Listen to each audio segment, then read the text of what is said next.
Last year, Haolongood made an amazing promise. This now famous poster of releases. Many people were skeptical, including myself, that they'd really release so many. But one by one, Haolongood delivered, including the mother of them all. But strangely, that incredible record was made imperfect by the most modest of animals. This small, humble Einiosaurus, which next to the Argentinosaurus would have seemed like the lowest hanging fruit. But now, finally, we have it. And it's an interesting offering. We haven't had pairs in a while. And with an added base, this is actually a diorama. Einiosaurus means bison lizard, from the Blackfeet Indian Aini, and the Greek sauros, meaning, of course, lizard. Trying to account for this bend in the head, and the tail here, I estimate this model at 15 centimeters or 5.9 inches. I've seen a range of size estimates for Einiosaurus, with a median around 4.5 meters or 14.8 feet. Now, using 15 centimeters would make this 1:30 scale. For 1:35, this would represent a 5.3 meter or 17.4 foot individual. However, I should caution that scaling based on just lengths can be misleading, even though it's often done, and I do use it. This is especially for animals where the mass is concentrated in the torso, with relatively insubstantial tails. Two Ceratopsians with the same body volume and just different tail lengths. Now for them, that added bit of tail obviously shouldn't translate to a different scale altogether. In addition, this Einiosaurus looks to have a proportionately longer tail than I've seen in Ceratopsian reconstructions. So here's a range of scales in the Wonder Artistic models 1:30, 1:33, and 1:35 humanoids to help you decide for yourself. Each model weighs an average of 75 grams, or 0.17 pounds, or 2.6 ounces. There are two colors, but they are not facsimiles of each other. Despite both having the heads down, they're very different. From the left, the green appears to be pushing off the ground, while the blue looks to be hunkering down, with different joint angles.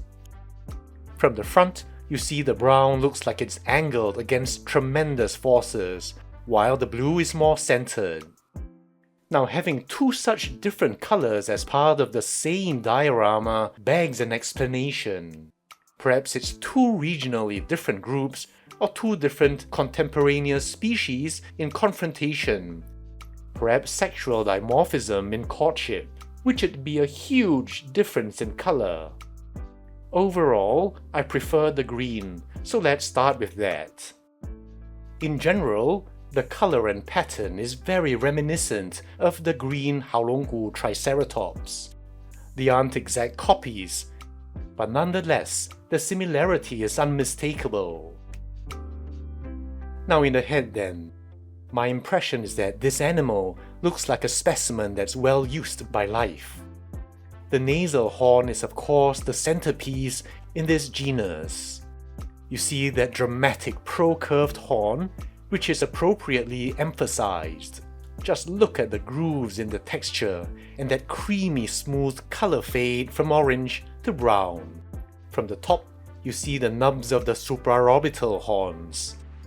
The detail is really very nice, very granular, and although at 1:35 the scales would actually be quite large, I get the idea it's intentional, as I've seen Haolongood do finer scale detail. It makes sense to have a variety of shapes and sizes. Now, I don't really like this almost artificial looking pattern in the frill. It just doesn't sit right with me. At a larger size, I'm sure more gradation could have been worked into the transitions. You see, even the epiparietals look very nicely and naturally colored, with different shades, just like you'd imagine real keratin to look. Then in the P3s, such a nice fade from brown to orange to very light orange. And here you see the textural complexity in the P3s, further adding to the sense of a lived-in animal. Now back here, and you start to see what I call a dry texture in the neck. A look at the back of the frill, where you can see the finer scales. And going down, you see more of that dry texture, very nice and crisp.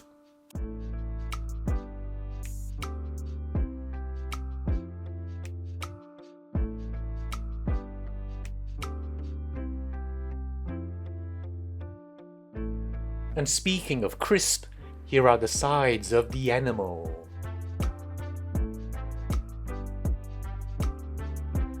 And going down the upper limb. In this model, digits 4 and 5 look a bit more robust, and might have hooves painted in, though I can't be sure.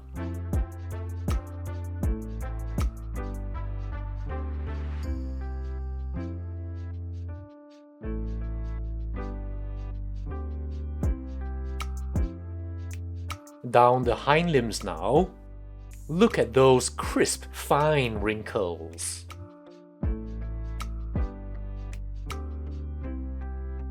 And then the detail going down the foot. From the back, and in the right light, you see how finely textured the limbs are. Really an example of Haolongood's crisp detail.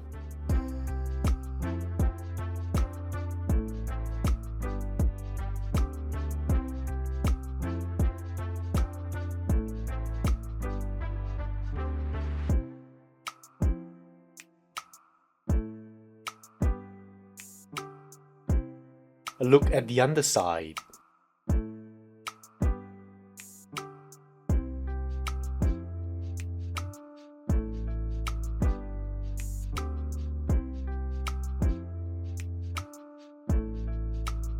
Now Haolongood does sneak in a bit of an accented tail tip, but it's done so stealthily here, in a gradual fade into a very light, almost ivory color, and you hardly notice it. Overall, a nice figure, and I'm really happy with the paint application in general. If I had to choose, this would be my preferred color, but with a massive qualifier. Because here comes the other color. I'll just call this the white, since it's how I think of it. Now the truly ironic thing is that I love the base idea of this color scheme. You have a background white, which is rare in dinosaur models. And then over that, we have patches of a soothing green. However, to me there's a huge problem, and I'm slightly blight, and I think you can guess what I'm thinking. It's the total gratuitous inclusion of these stark blue spots, looking for all the world like the points of a magic marker dabbed on by a child or an anarchist. It's really sad when I think you can see how cool the white looks, and it also brings out detail better, especially in the mandibular area. That pro-curved horn still looks really good, really speaks of layering down of keratin with age and time. And at least here, the blue is still kind of faded in a bit. Come round the front is another unwelcome sight for me, these artificial looking spots in the frill. I really need to commend the texture, however. For example, here you can see a little pit here. And even the supraorbital nubs are very nicely and naturally colored. And here in the P3s, look at the fade into the white, which balances so nicely with the body. Now another close-up brings home how unpleasant these spots are. They mar the beautiful base color scheme and pattern. Some are a little fainter. but many are just really stark, like a pointillist exercise gone horribly wrong. And here you see more of these ink stains, and yet tragically right around that, you see the color that allows the detail to really pop out.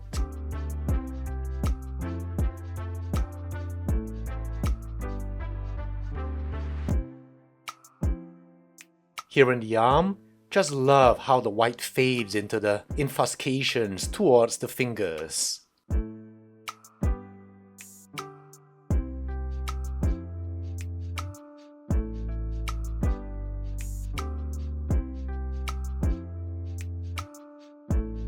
The detail in the pectoral area.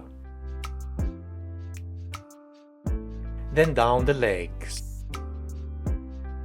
Such a beautiful color scheme to me. The texture looks really amazing in that color.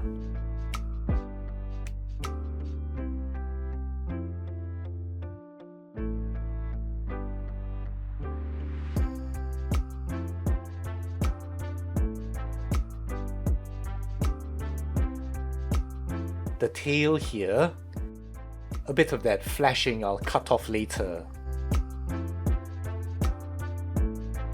Green against white, so pleasing, except again for those invasions of blue ink.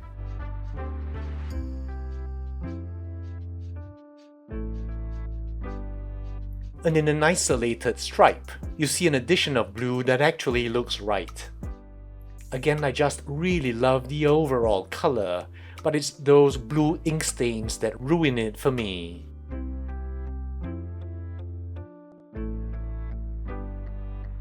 The base is nice and detailed, and the color transitions from this black brown to a mud brown to a reddish brown is very nice.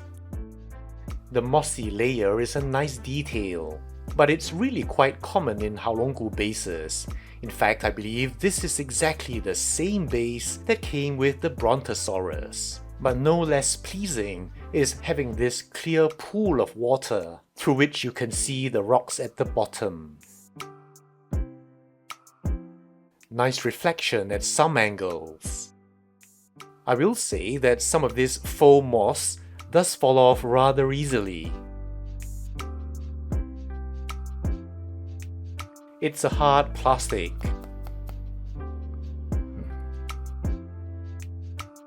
And here on the tablecloth, you see the moss that's fallen off more easily than other bases I've had.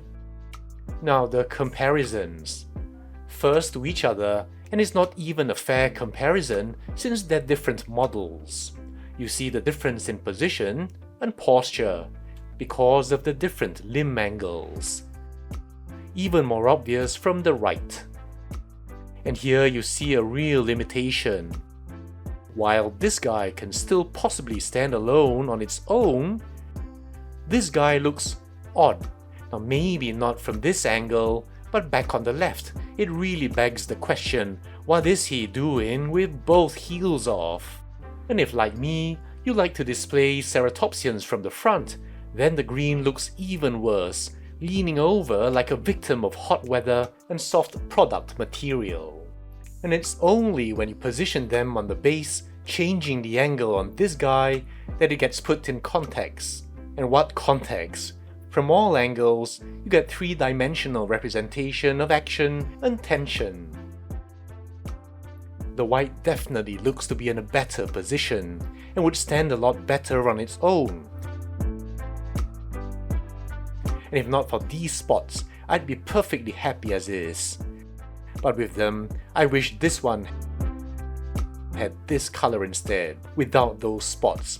Out! Damn spots! Looking at detail now, you see how the horn has a different curvature and reaches almost below the beak in the white.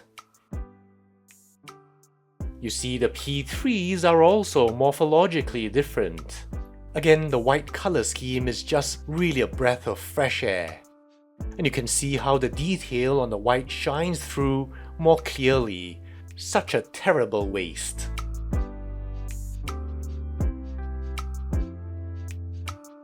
Next is my only other Einiosaurus, the Collectae Einiosaurus. We owe Collectae a big debt for offering so many diverse dinosaurs, in fact, often being the forerunner of many newly discovered species. Just really too bad it only releases a limited run each year. I'm looking forward to the Spicomelus. Now from here, I want to take a different tack. Now you guys know I love sauropods first and foremost, and any serious sauropod lover must bookmark the SVPOW blog. Well, 10 years ago, I saw this post and I've always wanted to go there. But barring that, I've always wanted to recreate this tree. Well, now with this Einiosaurus, I can start to do that, going down the numbers. So first, here's the Haolongood Pachyrhinosaurus, the Haolongood Styracosaurus,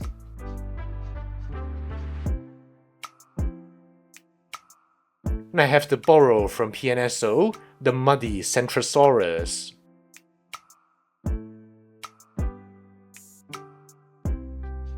the Haolongood Nasutoceratops, which I believe kicked off this modern era for Haolongood. You see how much rougher the detail is, and yet you can see already how pleasing the Centrosaurian form is, and those colors, really better than many they've given us more recently. The Haolongood Diabloceratops. Really have to thank Haolongood for sticking to more or less 1:35 scale so you can appreciate the variety of sizes. And speaking of sizes, here's the monstrous Haolongood Triceratops. And actually, here's one that I reckon now to be a bit larger than 1:35. Still, you can see the beauty of this model.